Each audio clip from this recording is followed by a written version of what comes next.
മുതിർന്ന മാധ്യമപ്രവർത്തകനായ അനിൽ നമ്പ്യാരുടെ ഭാര്യയെ സോഷ്യൽ മീഡിയയിലൂടെ അധിക്ഷേപിച്ച സംഭവത്തിൽ അർജുൻ ആയങ്കിക്കെതിരെ പുതിയ കേസെടുക്കാൻ പോലീസ് ഒരുങ്ങുന്നു. ആഭ്യന്തരമന്ത്രി രമേശ് ചെന്നിത്തലയെയും പോലീസിനെയും വെല്ലുവിളിച്ച കേസിന് പിന്നാലെയാണ് പുതിയ നിയമ നടപടി. വ്യക്തിഹത്യയും സൈബർ അധിക്ഷേപവും മുൻനിർത്തി ശക്തമായ വകുപ്പുകൾ ചുമത്തിയാകും പുതിയ കേസ് രജിസ്റ്റർ ചെയ്യുക.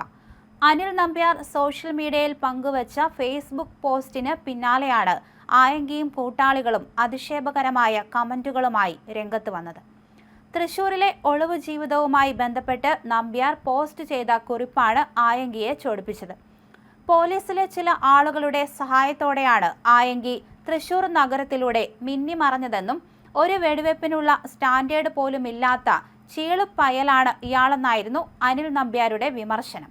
തൃശൂർ സിറ്റിയിലെ സുഖചികിത്സാ കേന്ദ്രത്തിൽ എത്തുന്നതിന് മുൻപ് കൂർക്കഞ്ചേരിയിലെ മയ്യഴിക്കാരി സെറ്റപ്പിനെ കാണാൻ ആയങ്കി എത്തിയെന്നും ഇയാൾക്ക് കവചം തീർത്തത് കാടക്കോഴിയാണെന്നും നമ്പ്യാർ പോസ്റ്റിൽ പരിഹസിച്ചിരുന്നു. പോലീസിലെ പിണറായി ബാധ ഒഴിയാത്ത കാക്കിയിലെ ചുവപ്പന്മാരെ തിരിച്ചറിയണമെന്നും അദ്ദേഹം കുറിച്ചു.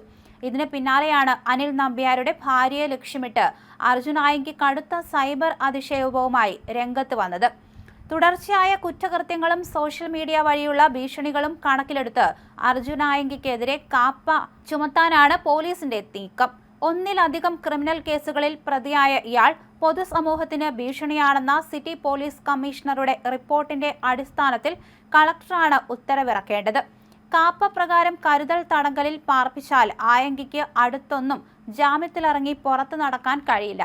കുറഞ്ഞത് 6 മാസത്തേക്ക് യാതൊരുവിധ ജാമ്യവുമില്ലാതെ ജയിലിൽ തുടരേണ്ടി വരും.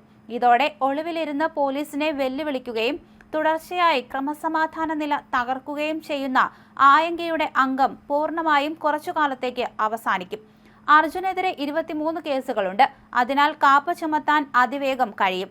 ആഭ്യന്തരമന്ത്രി രമേശ് ചെന്നിത്തലയെയും സിസ്റ്റത്തെയും വെല്ലുവിളിച്ച കേസിലാണ് ഇപ്പോൾ കണ്ണൂരിൽ വെച്ച് ആയങ്കിയുടെ ആദ്യ അറസ്റ്റ് രേഖപ്പെടുത്തിയിരിക്കുന്നത്.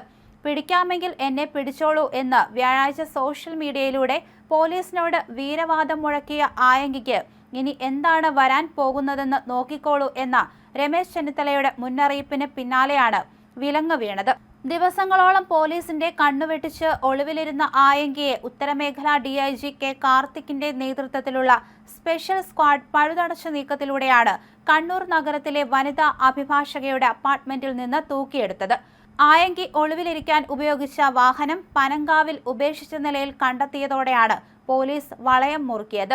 ഫ്ളാറ്റിനുള്ളിൽ സുഹൃത്തിനൊപ്പം കഴിയുകയായിരുന്ന ആയങ്കി പോലീസ് സംഘം വാതിൽ തുറന്ന് അകത്തു കയറിയതോടെ പിൻവാതിലിലൂടെ ഓടി രക്ഷപ്പെടാൻ ശ്രമിച്ചെങ്കിലും സാന്നിധ്യം മുൻകൂട്ടി കണ്ട് കെട്ടിടം വളഞ്ഞിരുന്ന പോലീസ് ഇയാളെ നിമിഷങ്ങൾക്കകം കീഴടക്കുകയായിരുന്നു. അറസ്റ്റിന് പിന്നാലെ കേസ് അന്വേഷണം കാര്യക്ഷമമാക്കാൻ എറണാകുളത്തേക്കും ആലുവയിലേക്കും ഇയാളെ മാറ്റും. അർജുൻ ആയങ്കിക്ക് ഒളിത്താവളങ്ങളും വാഹനങ്ങളും മറ്റ് സഹായങ്ങളും നൽകിയ കൂട്ടാളികളെക്കുറിച്ചും പോലീസ് അന്വേഷണം വിപുലമാക്കിയിട്ടുണ്ട്.